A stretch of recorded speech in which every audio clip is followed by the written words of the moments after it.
Hey everyone, before we get to the charts, tomorrow morning I'm going to be live streaming publicly on the YouTube channel for the pre-market prep into the broader market open.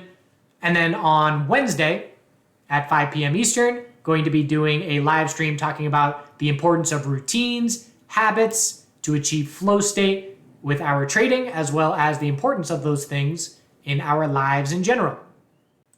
Hey traders, checking in on the stock market today. We've got tightening ranges that are likely to break in the short term. And we know that tightening ranges mean get ready for volatility. We don't have to try and predict the direction they're going to break. We know the break is coming and the volatility is going to come along with it.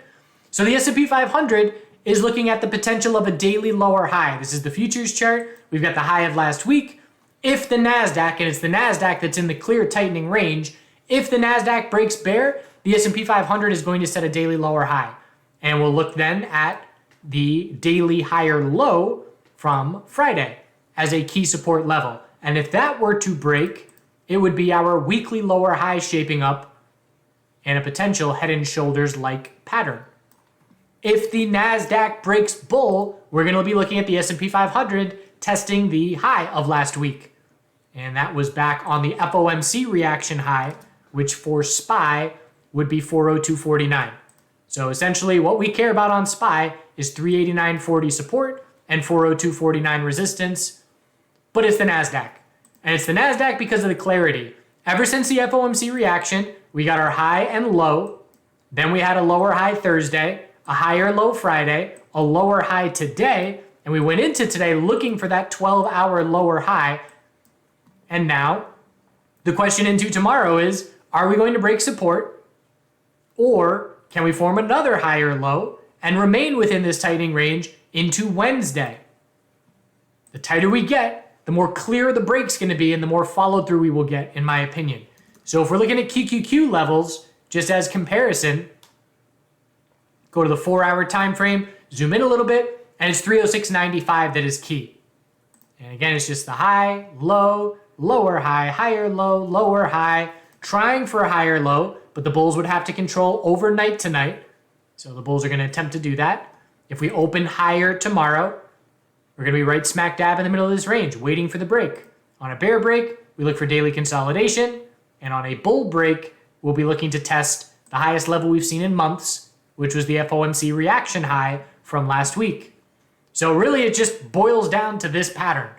And I am patient until this pattern breaks. I had an off day today where I ended up going 0 for 3, which is very rare for me.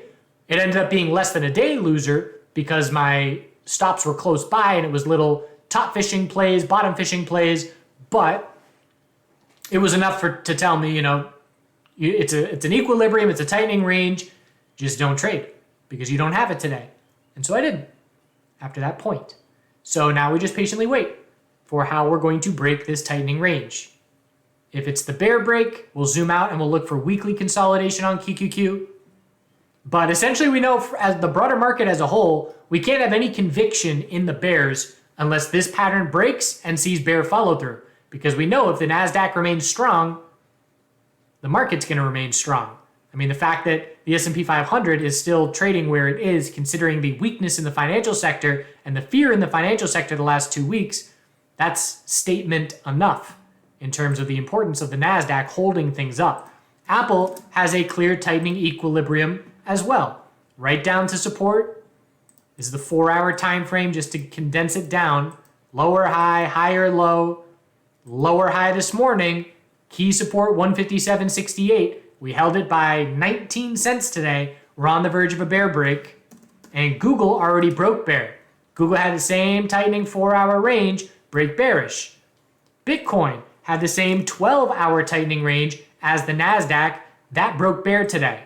There's a little bit of news with Binance to help that bear break, but we've got a couple examples of individual names breaking bear, which increases the probability that the NASDAQ will break bear for me as well. I'm not going to be placing bets. I'm going to be waiting for the break to take place in this tightening range. But just an example of a number of names in this same post-FOMC volatile reaction that is now just shrinking up into tightening ranges. The financial sector daily bounce underway.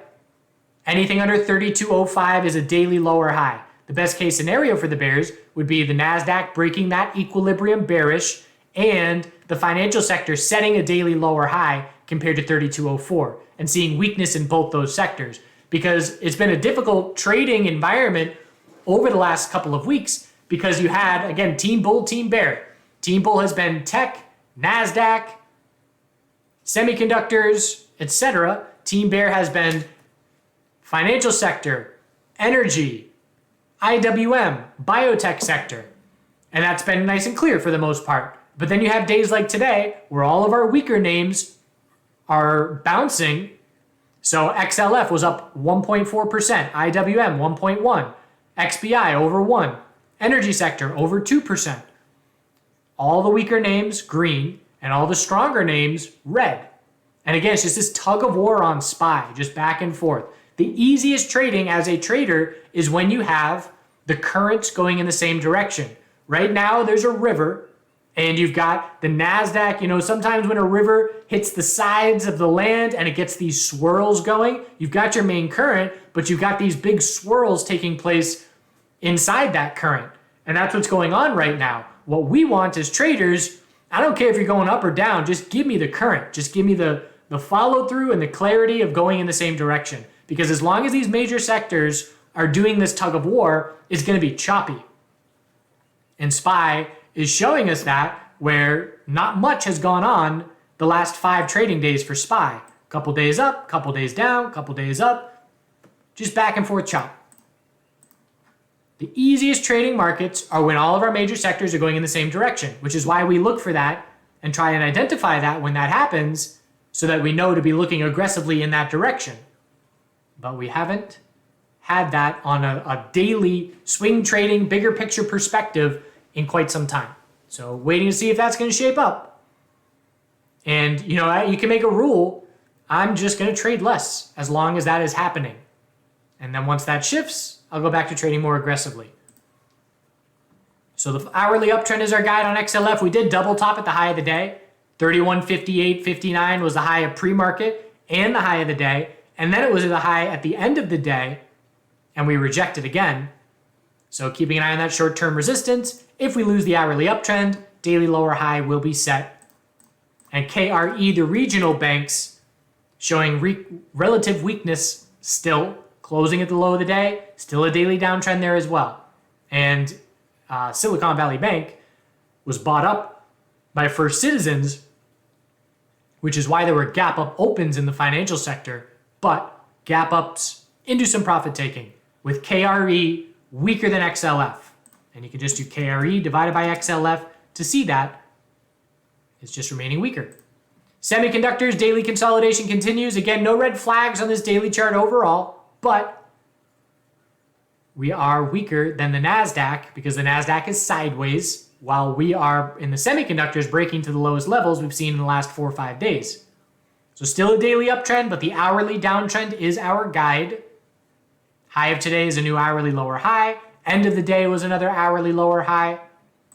Are we shaping up weekly consolidation? Potentially. This is a rising wedge. What does this remind me of? This reminds me of the financial sector.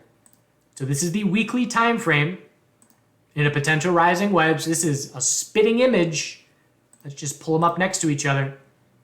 This is the first time I'm seeing this, which is again why I like doing these videos, because I see things while I'm making them. And remember the financial sector? We were watching this on the weekly. Look how similar those look. Very similar is the answer. So pull back, bull break with no follow through, pull back, bull break with no follow through. Are we going to see a run on the semiconductors? We'll keep an eye on this. What will we need to see? SMH divided by QQQ continue to weaken. Need to see a clear bear break. Again, this looks rising wedgy. This is just showing relative strength compared to the NASDAQ. If this rolls over, that will be notable. This is going to be a top watch over the next couple of weeks. And if that were to happen, that would be NVDA potentially shaping up for monthly consolidation. NVDA is a monthly stair step off the lows, 5 months in a row of a higher low. If semiconductors are a weekly rising wedge, then NVDA will be shaping up for monthly consolidation.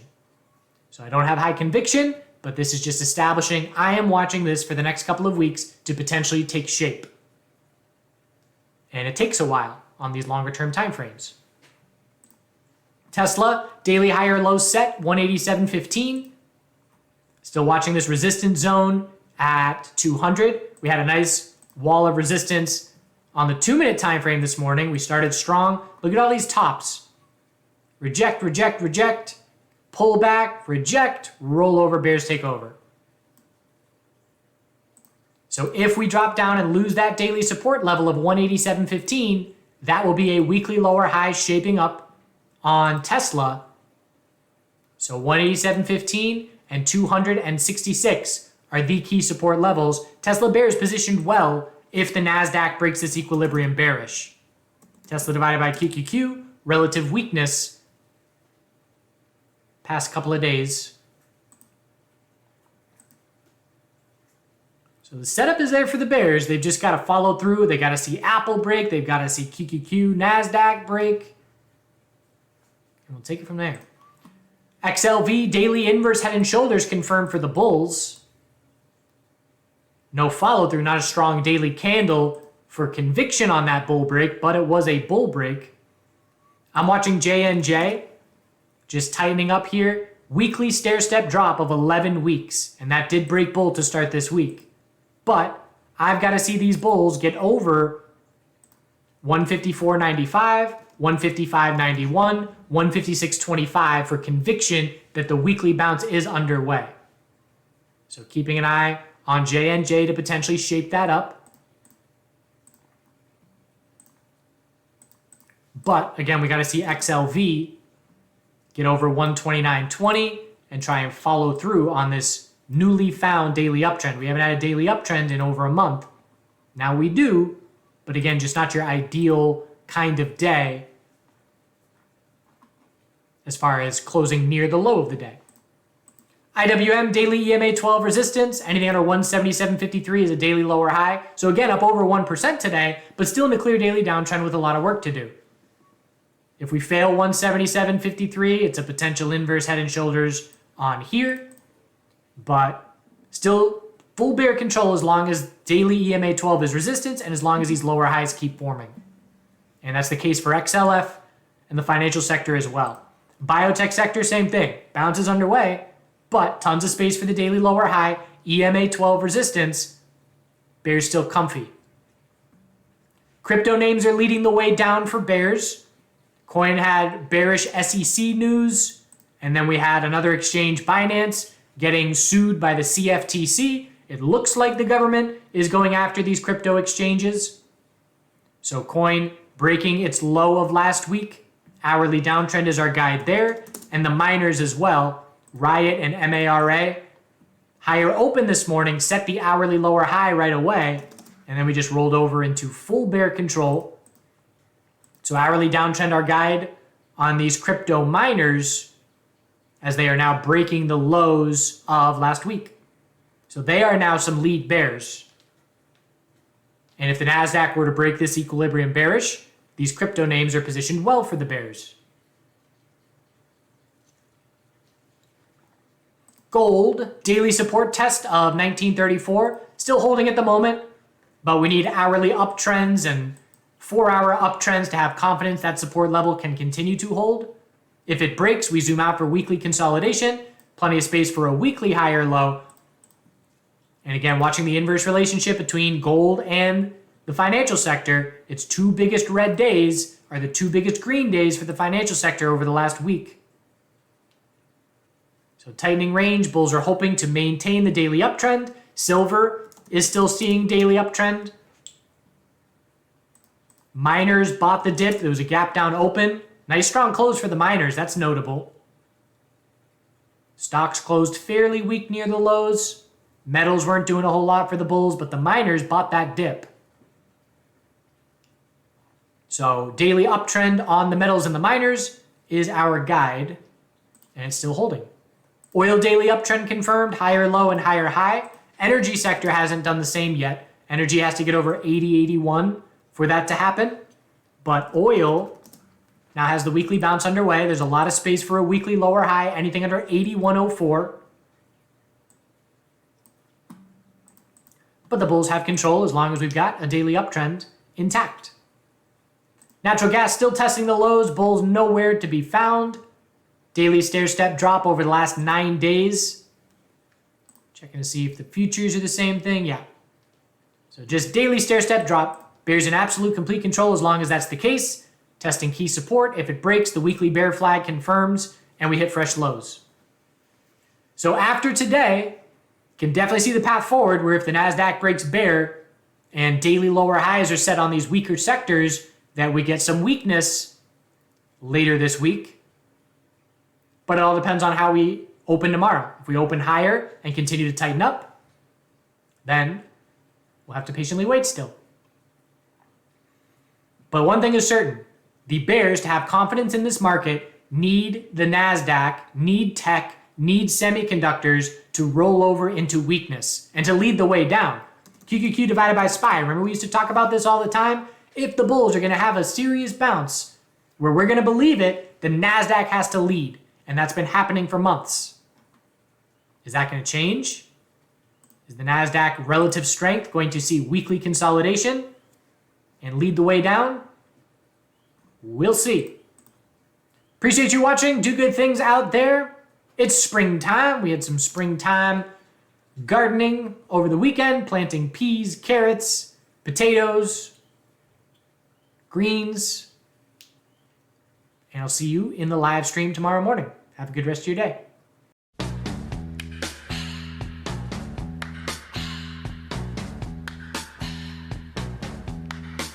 It's the time of the season when love runs high. In this time, give it to me easy and let me try with pleasured hands to take you in the sun to promised lands, to show you everyone. It's the time of the season for loving.